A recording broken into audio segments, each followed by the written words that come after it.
Oh, it was getting really good though. Um, so yeah, that was I Am Not Your Negro, based on James Baldwin's in unfinished manuscript. Remember This House. So there were a couple of things that I wrote down while watching. Um, and it's funny because a lot of the stuff that uh, was shown in the movie has to do a lot with the books that we've been reading recently as well. Um, but one of the things that I really wanted to, one of the things I really wanted to bring up was when he said that white people don't act the way they do because they're white, but for some other reason. And then they went on to talk about uh, it's because they're terrified. So, what do we think they're? Do we agree with this statement? And what do we think they're terrified of?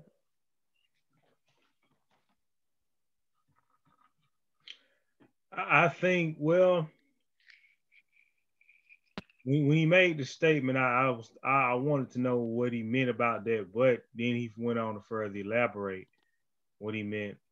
But yes, I believe that they are terrified. I believe there's definitely a fear, a fear of retaliation, a fear that you will one day have well, what you have subjected black people to will one day you will be subjected to as well. I think that's the fear.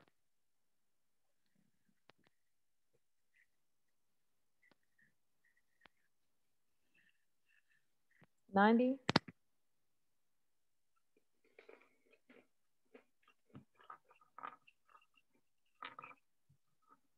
90 then went to sleep. Wow.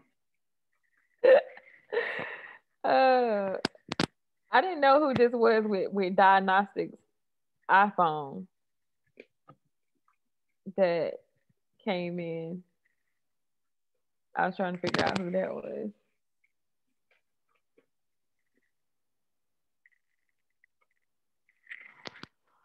But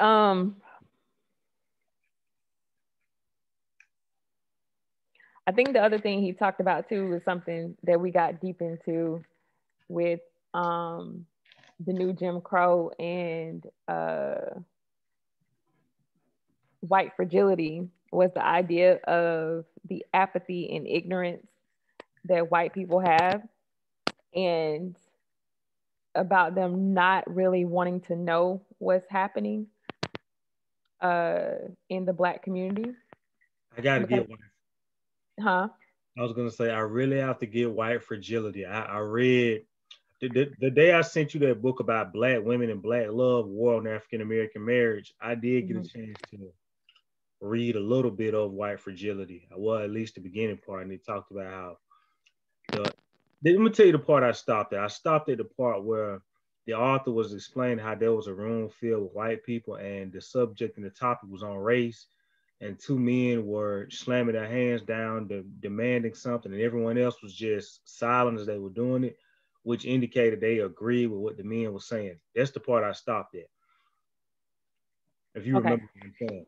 Yeah, yeah. It's the whole book is really good, and it discusses a lot um, as far as white people being complicit for that reason, because they're being apathetic and they choose to be ignorant to the issues and the things that are happening in the black community, and what seems like on purpose, because they don't want to be called to task, to admit the role that they have um, in these different issues, and to be given the responsibility to help alleviate those issues. Hmm. And I think the movie definitely uh, has that as an overarching theme throughout, throughout the different sections.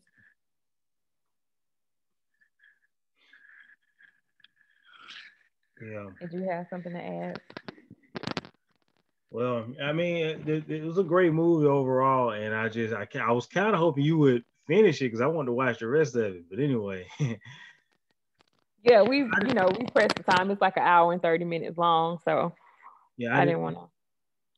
Yeah, I hadn't heard much. I've heard of James Baldwin, but not much of him.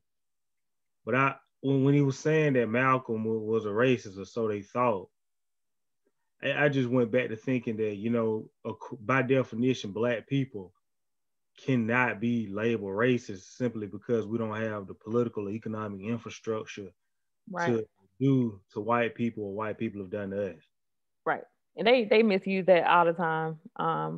Yeah, it's racism versus being prejudiced Yeah, as far as black people are concerned. But of course, white people are gonna label him as whatever they could in their minds that would make him seem, radical and extremist or dangerous to some element because of the things that he was saying, and because of the way that he was getting black people to mobilize to fight back. So yeah. There is a documentary that not a documentary, but it was a Oprah Winfrey episode on YouTube that I saw with both the descendants of Thomas Jefferson that he had by his wife Martha, as well as the descendants he had by Martha's half sister, as you know, Sally Hemings, which was the young lady born from her father and the slave that he ended up impregnating. And in this episode, it was just talking about how the people in Virginia where he had his plantation, his direct descendants, the white side, they did not have to show any DNA evidence or anything to be a part of some type of alumni if you're his descendants. But the descendants that are on the Sally Hemings side had to go through DNA testing and prove all of this stuff. And during the episode, there's one where the episode is about the end where Thomas Jefferson and Martha's grandchildren, they say, I think the guy's sister, you'd have to watch it on YouTube. He was just saying that these type of discussions and these type of situations make a lot of white people uncomfortable. Oprah proceeds to ask why, and his sister says because that means that requires taking the blinders off. And for years we've gone on with these blinders. Right before she was about to say something else important, Oprah interrupts her. But the point is that the point is this is that white people have in fact gone through most of their lives, most of them on average, that is, gone through these blinders on. And it takes situations like what transpired with George Floyd and other situations that have transpired for them to see that you really need to take off those blinders.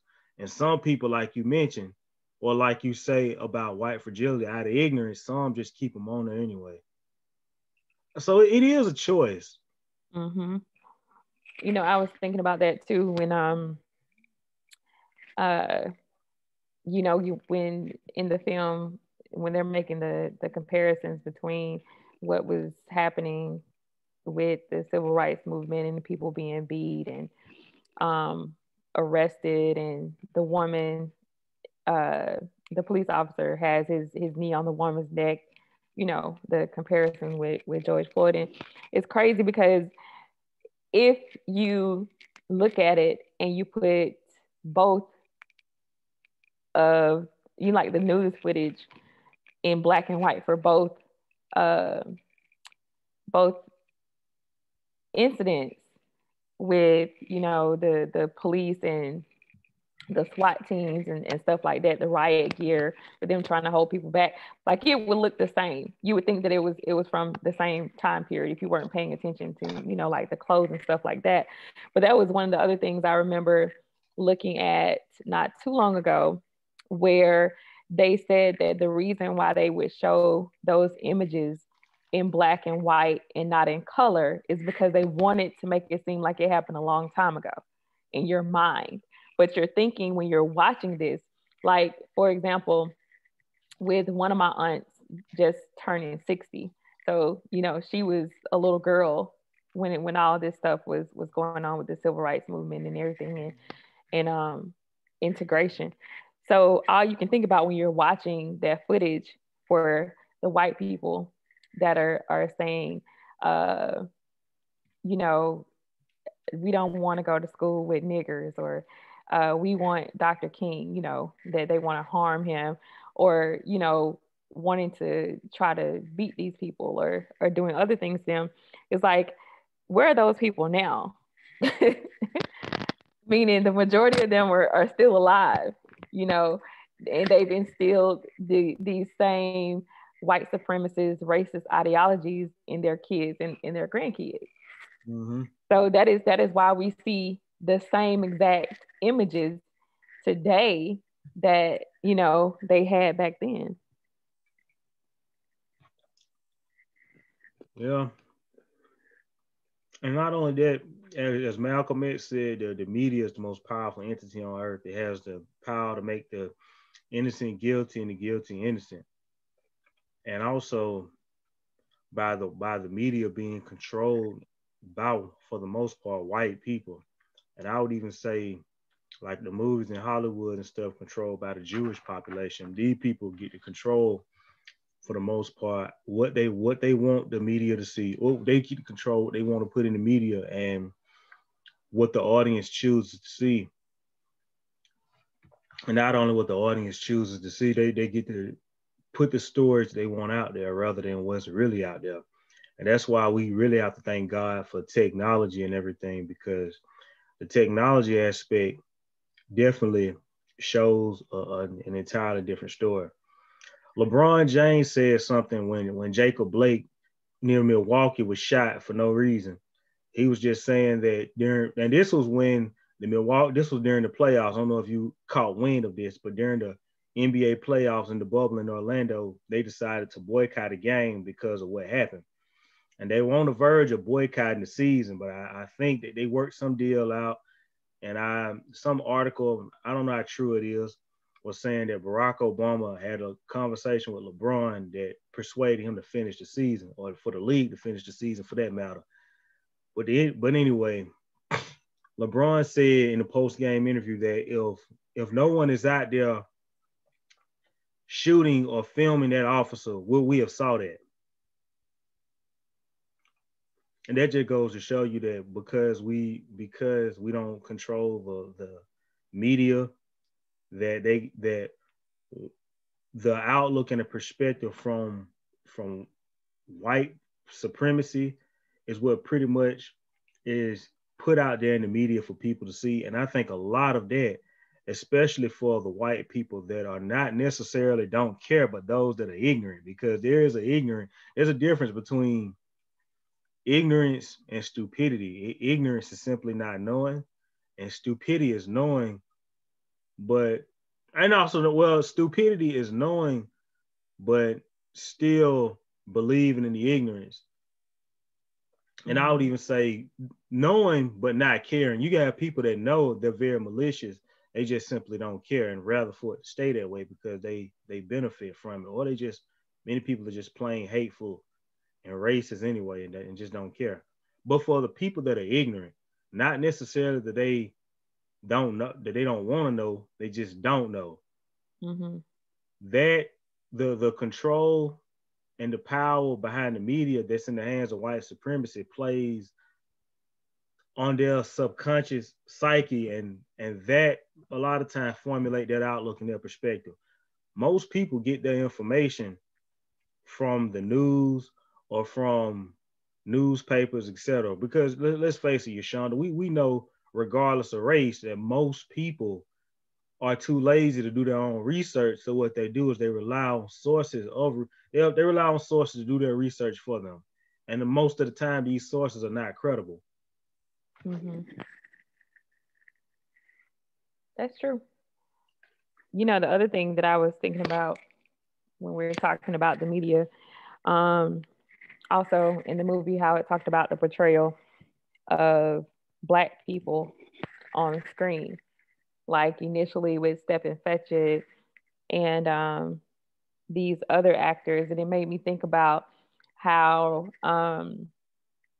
more recently how Spike Lee was talking about Tyler Perry and how he didn't respect him and the type of movies that he was making. And I was just thinking about, do we still consider those types of portrayals to really be mocking Black people and making us seem like the majority of us are this way as opposed to not, when those images are being broadcast around the world through, whether it's a TV series or movies or magazines or whatever. What do you think about that? Well, great question. You have a great way of placing scenarios in together and formulating great questions out of them. You should consider interviewing. Yashonda, but to answer your question, he, I think that it definitely has a lot to do with how Black people are portrayed and everything. And I also think that until we begin to take control and shoot our own films, that will not change for the most part. And I here's the thing, because I'm always because I've been thinking about that lately. What you said about how certain roles, certain people in our community will just need to stop taking altogether. I think that until Hollywood starts shooting movies about early African history, going back to Mansa Musa, going back to Sunny Ali, going back to Queen Amina of Nigeria, and going back to Mali and Timbuktu, until they begin to start shooting those type of films and showing who Black people really are. Because for the most part, anything that has to do with Black history, especially well-known Black history, most of the films are about slave movies. Mm-hmm. What's the narrative here? What are you trying to? What message are you sending, not just to the world, but specifically to Black people when you do this? Are you? And this is something. This is a video, a spoken word that Nick Cannon said, if I see another slave movie, and just the in-depth description he gave in that video about how he was saying how a lot of times that Hollywood filmmakers say that Black films do not sell to international buyers. But if that's the case, why are you remaking Roots? Why are you remaking the Django Unchained? And why are you remaking other slave films? Because the thing is, it's the social engineering and programming that's behind that. And I already mentioned that Black people, for the most part, have little to no self-knowledge, and everything you have learned about yourself, you learn from a system that enslaved you, that miseducated you on purpose.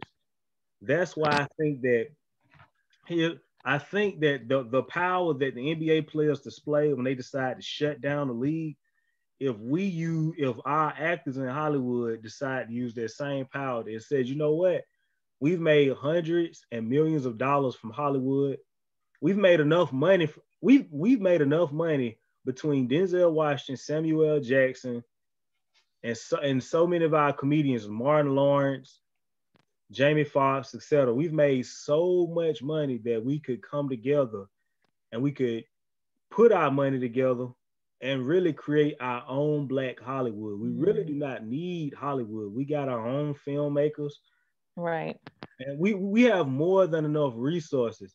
If they want to continue to misuse us, they want to continue to assassinate our character so they can assassinate the character of our people, then we have to start taking responsibility. But what I'm saying is that if we decided to, you know what, until they start giving us better roles, until they start letting us write our own scripts or write our own plays, write our own films, and tell our own stories, then we're just not going to do business with them. I mean, right. How much money in Hollywood is made because of certain Black people and certain Black films? How much money did Disney make off of Black Panther? And how much Right. more money are they gonna make when Black Panther 2 comes out? Right. And I mean, that's true. I was just thinking about it today because I make sure I celebrate Kwanzaa every year, and today's principle is actually Kuji Chagulia, which means self-determination, and is basically about defining ourselves as, Black people, naming ourselves, creating for ourselves, and speaking for ourselves.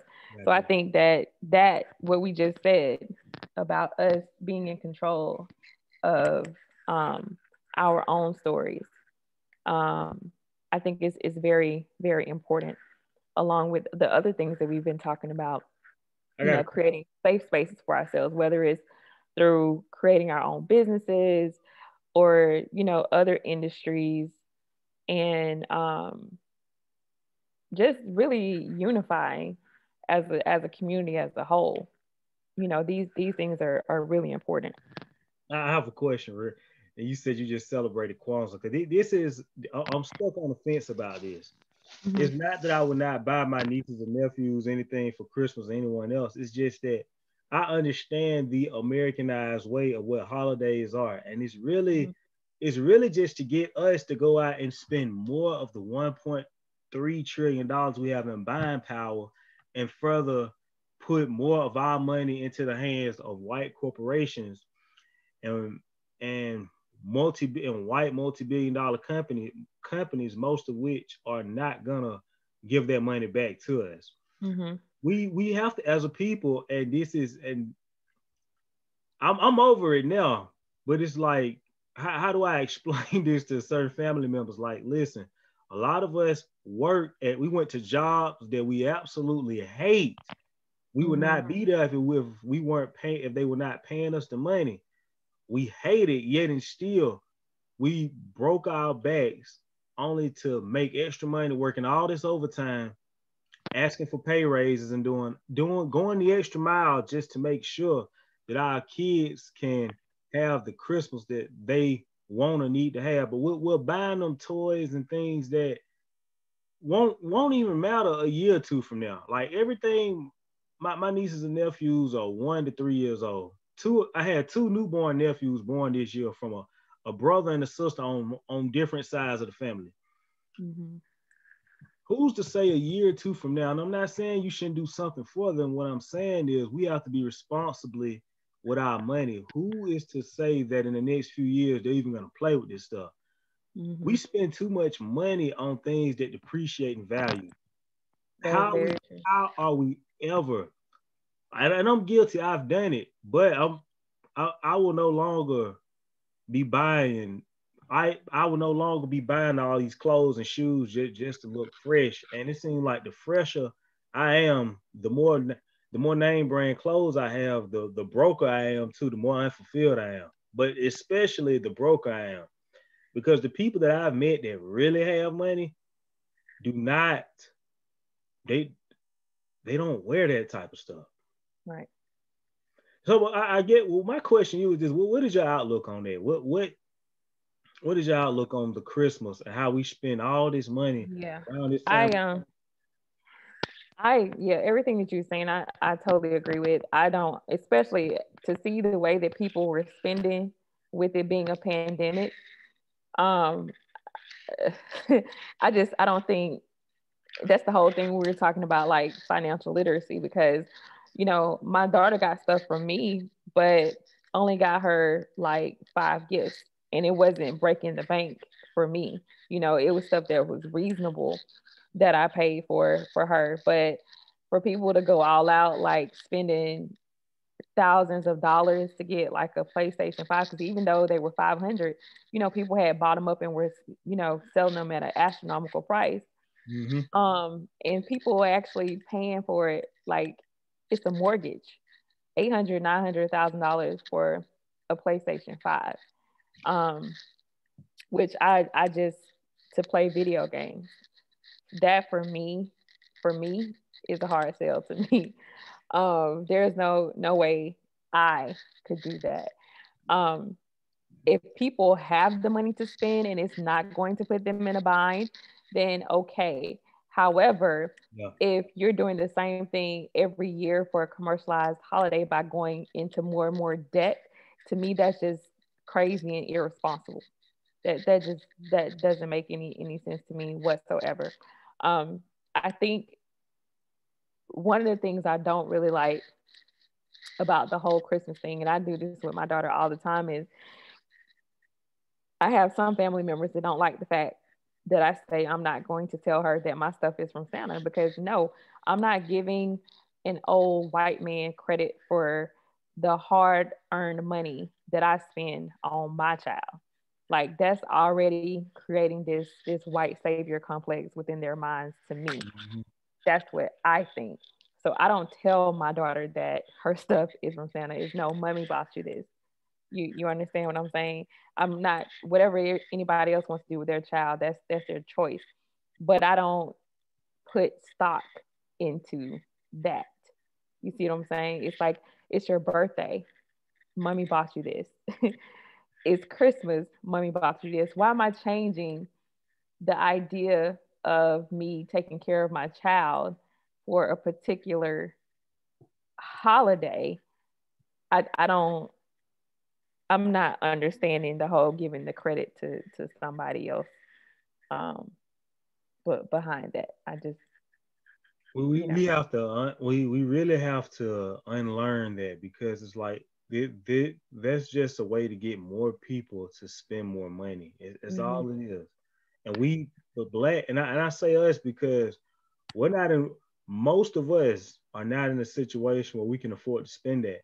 Because according to the Bureau of Labor Statistics, the average black man only makes 30,000. I think the black woman makes a little bit more than he does, but only a little bit more. And it's like with that type of with that type of median household income. And truth be told, if we really want to be technical, Yashonda, the average of course, you know that the median household income where we're from is only $30,000.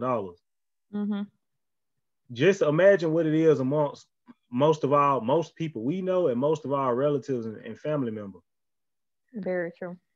We have to begin to start taking responsibility about where we are, and not go above and beyond for Christmas. I could tell you a time last year I had an experience where I was working with someone, and they were just talking about how they were just working all these extra hours trying to hustle up money to do all this Christmas shopping for people. Mm-hmm. And then we create some type of expectation in the minds of kids, like, oh, I expect to get something for Christmas. And it's really like, Right. That is true. yeah, That is true. They start becoming entitled. So yeah, when you I mean entitled. when you have a situation like this pandemic, I've seen people posting on Facebook that they were upset because they're not going to be able to get their kids anything for Christmas. And I'm like, you should be raising your kids to understand that you're covering their wants. I mean, you're covering their needs and not their wants. Mm-hmm. That's what you should be focusing on, because then you find yourself in a situation like this where you got a child that's running around pissed off because they didn't get anything for a commercialized holiday, which just you know what I'm saying? Like it's just doesn't make any sense to put that much pressure on yourself and then to get further into that, which is why right now, the day after Christmas is when people start talking about, oh, I can't wait to get my income tax refund, you know? And that's another thing. And I'm like, people are waiting on this money that the government has essentially borrowed from you for the year with no interest. It's your money. They're not giving you anything extra. That's your money that they took from you and didn't is not they're not giving you any interest back on it. And people don't understand that. They get so excited about it. And I'm like, but that's your money though. You This is know, not something they're giving to you freely. and you know what, the stimulus checks, they're gonna just take that money right back out. And this is kind of crazy because Trump has not signed that bill for more checks to come out. But it's really like we have we what this entire experience has taught me, even though I did benefit, but I was responsible with what I had. But I'm gonna tell you though, what this experience has taught me is that if a job or if definitely the government is given the power to feed you, then they also given the power to starve you as well. Right. That is very That's, true. that's not a situation you want to be in. It's very true. We should be in a situation where it's like, who gives a damn if whether or not we get a $600 check? It shouldn't make or break us. We should be in the position where we're not working paycheck to paycheck with one missed payment, rent or mortgage payment of being out on the street. We have to do a lot better with our money. We really do.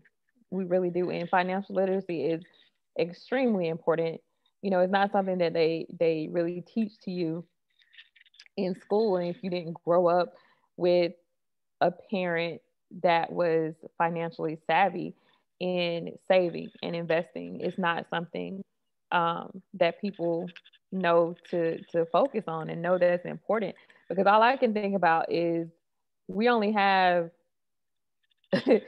we only have so many years before we're considered too old to be in the workforce and have to retire. And what is that going to look like for a lot of our peers, because Social Security is not around, Yeah, you know?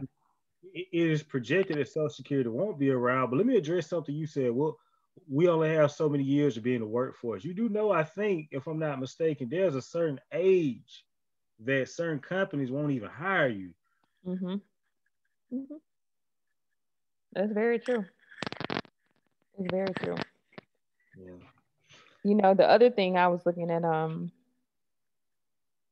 that he was talking about,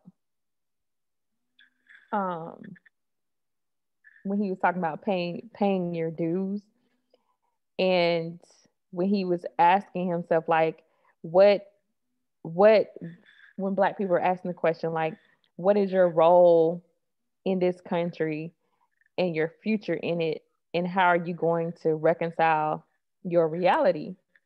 And I was just looking at how he was talking about he didn't become a Muslim, he didn't join the Black Panthers, he didn't identify with Christianity, and he didn't identify with NAACP for various reasons. Um, and I think a lot of people feel guilty when they think about, different movements and different things they can be involved in to help alleviate the suffering of Black people and to get some type of progress for the things that we deal with. And I wonder how many people feel like he did in that situation, where you want to be on the front lines, but that you're not built for that. That's not your lane. So he's like, the way that I can speak to people is through my writing, is writing the story. So what do you think? Do you think people are conflicted about where they fit in when certain things arise in Well, different type of situations? now is this just for Black people or white people and other people as well? For anyone in general. All right. Well, I'm gonna start with Black people, of course. I think that when in situations like that, I think, yeah, many of them are conflicted and want to be on the front lines, but a lot of them are also in certain positions that could potentially put them in a position to be blackballed.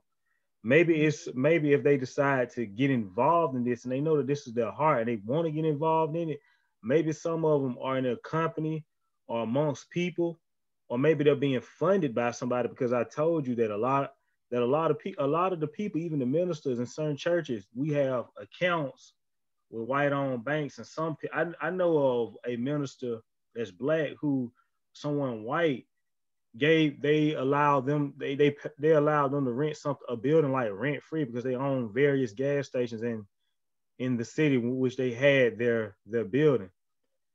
So when you have those type of connections and relationships, do you want to jeopardize them because you could be potentially blackballed and have those resources snatched from you? Or are you just are you just afraid? Like, I want to do something, but I don't know what to do. Or are you just like everyone? Or you just like the average person? You think that just getting on social media and speaking your mind is enough, but no one cared. But that's not doing anything for anybody. I think that people are conflicted, and a lot of people are just afraid, and they just need to be educated more. And James Baldwin did. He found his role, and he played it. He found his lane, and he filled it. He did what he felt was best for him to do, and I think that's what. But I think that's what we all should do, because Dr. King said two things: that there comes a time where silence becomes betrayal, and he said that injustice anywhere is a threat to justice everywhere. I Mm-hmm. and because here's the thing, I have certain family members that won't, cause they won't get involved either. They know, but and they'll just say that it's wrong, but they just don't see where they can help now. My maternal grandmother said, well, when I was young, I marched with Dr. King and everything. A lot of the people just don't see, they just don't see what they can do. And the truth of the matter is, and that's another thing with our people, most of us are in survival mode. We're living day to day. We're surviving. We're not living, even though we'll get on social media and take these selfies and make us look like we living like we're in this city, we're in that city, we're in this part of Atlanta, we're in that part of Atlanta, we're in this part of wherever we are, and make it look as if we're living. But most of us, at the end of all that, we're surviving and we're existing. When a lot of us are too busy in survival mode to even think about that. We're not even. Right. I mean, it hurt us. We hate it. But what can we do? Because we got our own stuff we're dealing with. That's the attitude that a lot of us. I'm not. It's not the attitude, but that's the thought process and the circumstances that most of us are in. That's true. Now with whites, as you know, I would say the majority of them, if it doesn't bother them, it doesn't really matter. But for those that do care, a lot of times I think that they are wondering, well, how can I help? I'm white. I understand. I see what's going on. I see that it's wrong, but how can I help? And many of them do a better job getting out on the front lines than some people in our own community. That is very, very true. That is very true. And Yes, it like is. the kid, and God rest his soul, like the kid that was shot in Milwaukee, and these cops let this guy walk by, and then they go arrest him the next day, and I think he got bailed out too. Mm-hmm. Like how did I'm wondering how was that cop Derek Chauvin? Well, how was he even able to make $1 million bail? He should not have been. He shouldn't have had a bail, or his Right. bail should have been set much higher. But $1 million. Right. But yeah, I think the thing that you brought up, a lot of people, what a lot of black people don't understand, and what Malcolm began to understand later, and what was talked about in the film, with how his relationship was with Martin towards the end, is he initially came out saying that, you know, all white people were the devil, but then you realize how beneficial some white allies can be, to the causes that we have, when they're out there getting beat and murdered just for standing shoulder to shoulder, with us, which is in the incident you referred to. Um, those were white people that died, you know, that were killed by the Kyle Ritter, whatever his name is. And also the other white guy that they stopped talking about, but the one who was defending his black friends during the protest and shot another white guy. They sent a whole task force after him and riddled his car with bullets, killing him. Hmm.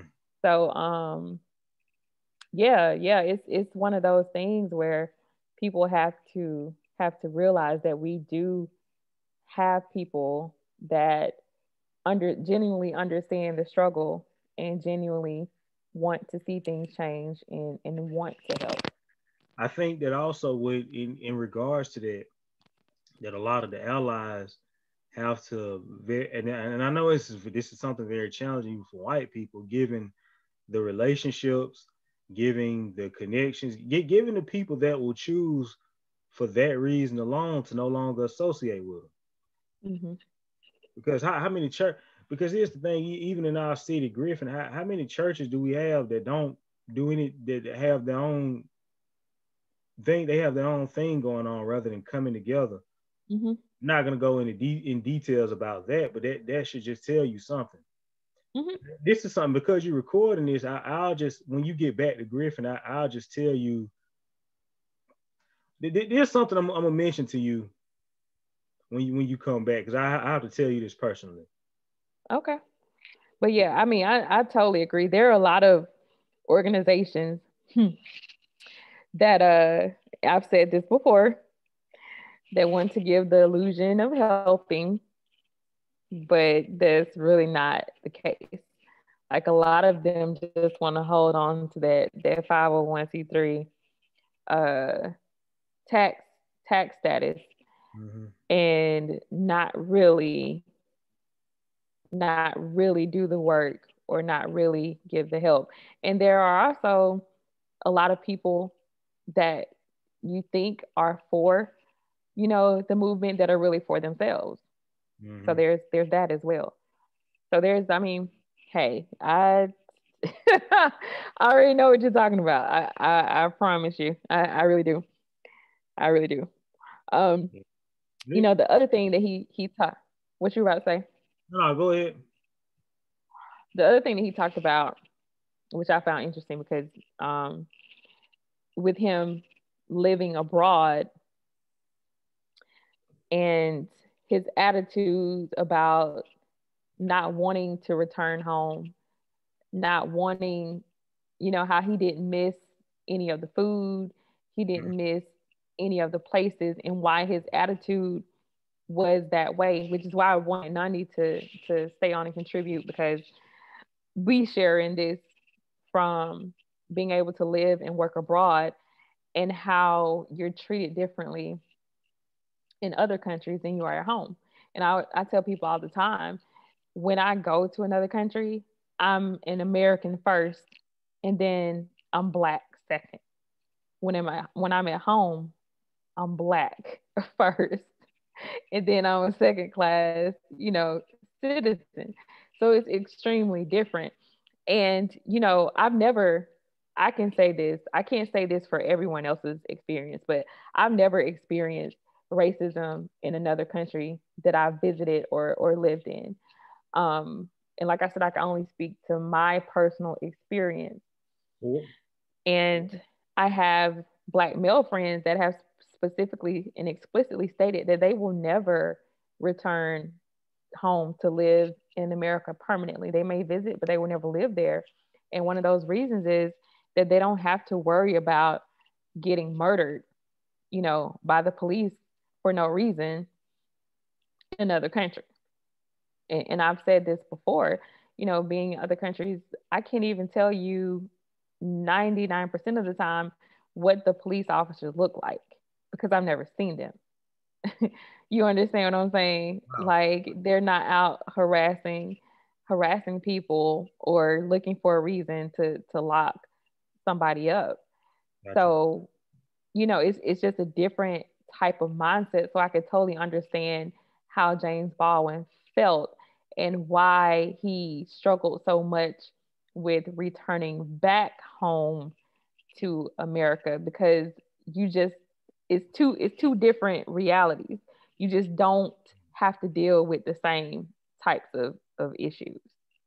Well, in that case, I need to go get my passport already. Should have got You it. really do. You really do. I should have gotten it years ago. But yeah, I wanted to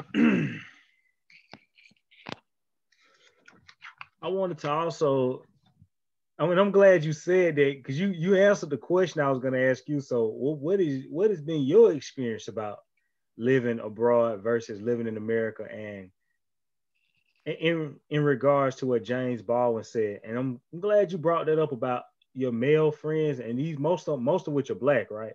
Mm-hmm. Most of which are Black, who have said they will personally never return to the U.S. to live, but to visit due to how they're Mm-hmm. treated. Mm-hmm. That's that's something that I personally, because I told you I've never been outside of America. Now I'll be 30 in 2 years. I'll be 29 in 2 months. I've never been outside of America. I need to take the time to get out. I for some, for some reason, and this is something dangerous. It's certain environments that if you find yourself entrapped in, they become your world, they become your reality, and Mm-hmm. you never take it upon yourself to want to know what else is outside of this. That Mm-hmm. all this is where I'm at. This is all I'm thinking about. It would be great to go somewhere else, but for the most part, I'm not really thinking about that. And I'm Mm-hmm. not saying that's what people are saying to themselves, but that's the attitude that they display through their actions. Right. But you said something interesting regarding the food, though. I mean, anytime you say something about food, you'll always get my attention. You know, The and difference in the food, because speaking, now speaking, yeah, speaking to my experience, and I say this all the time, like you find yourself having a healthier lifestyle away from home than you do at home. As I said before, different countries take care of their people differently, like with GMOs basically being illegal in Saudi Arabia, with pork being illegal, with alcohol being illegal, things that you just cannot find here for people who have like certain vices. And I can say for me, like every time I'm here, I lose weight because I'm not indulging, in the food that's unhealthy. And I mean, don't get me wrong. Occasionally, I love to eat pork, but that's one of the main reasons of why I used to have headaches because of my pork consumption. mm, Um, and so you just find it's like a completely different mindset um, in how the governments operate. Even if you want to talk about COVID, the response, I'm irritated about not being able to fly home and that Saudi shut down the airports and the causeway. But I feel much safer here than I do at home because they're not shutting down nothing. People are still walking around like this doesn't exist. Or looking at the difference in between the healthcare systems. Like when I hurt my back here last year and I had to go to the hospital, even with all the x-rays and the medications and my appointments, the most that I spent for all of that was like maybe $10. wow, Yeah. When I had to have surgery when I was in China, my out of pocket expense for the surgery and for my whole week and a half hospital stay, I paid $3,000 out of pocket. If I had gotten something like that done at home, I would have been still paying for it today, and that was 8 years ago. wow. So, like I said, they it's just a difference in how they take care of their people. Like you have some countries that have universal health care. You have some countries that have maternity leave and paternity leave for mothers and fathers when they have a child. You have some countries that have that for women can stay out of work for up to 2 years, to raise their child and still have their job once they decide to return. Or look at their stimulus packages compared to ours, where they're getting monthly payments of like $2,500 or more, and we can't even get a $600 check. So the mentality is just completely different. And that's why a lot of people that have lived and worked abroad are like, screw that. I know what that life is like at home. And if some people who've never been outside of the United States think it's the greatest country in the world, but those of us who have lived and traveled to other places know that's not really true in Well, comparison. I've been told, like many people, that people outswim sharks and run barefooted to race zebras to get here. That's why people think. Not from everywhere. Wow. I can tell you that you don't see people, breaking their necks to move to the United States from places like Switzerland or Norway or Canada. You know what I'm saying? So there are places there. Don't get me wrong. There are some countries where, yeah, if someone comes to America, they can do a whole lot better. But there are other countries where if I move there, I could do better than I'm doing in America. You understand what I'm saying? Oh yeah. Like advancing quickly, being able to open up a business more quickly without the red tape, just different things. So Yeah, you inspired me to want to definitely do the fact that you're traveling and getting the experiences. Let me know I'm not traveling and getting enough experiences. I want to also talk about the secret of selling to the Negro that clip he showed. You mm-hmm. know who's you know who's responsible for producing that, right? Mm-mm. So the producer, the Johnson Publication Company, John H. Johnson, who founded Ebony and Jet magazine. Oh, okay, yeah, that makes sense. Yeah. Well, and he did it because at the time when he created Ebony and Jet, his mission was to change the overall stereotypic stereotypical image and projection that was shown by blacks, that was shown about blacks, but from the standpoint of from a white standpoint, and that's what inspired him to start Negroes Digest and Ebony and Jet and Your Black World and so many other different publications. And what happened was he needed some advertising funding for his company, and that he convinced corporations that there were money to be made amongst black people, that they should definitely advertise to blacks, so that he can acquire that advertising. Needless to say, it worked, and I'm glad that he did it because Ebony and Jet, as you know, are magazines that we grew up on. I remember seeing them. Mm-hmm. I remember seeing them every month, and Mm-hmm. and then for 50 straight, for what, 60 straight years. Mm-hmm. Yeah, So it's true. yeah, you Well, making me now want to leave America. you definitely need to. No matter where you go, you need to go be able to go somewhere else outside of the 50 states. It's just something about going to another country where the language is different, the culture is different, the food is different. Um, you just can't beat that experience. I agree, and like I said, I have yet to get it, but I know I will. So I'm not gonna beat myself up as if I'm never gonna experience that, because I know I Mhm. will. It's just it needs to happen quicker. That's all. You silly. It's just Well, it look like you and me carried this conversation for almost, yeah, it's, yeah, 10 o'clock.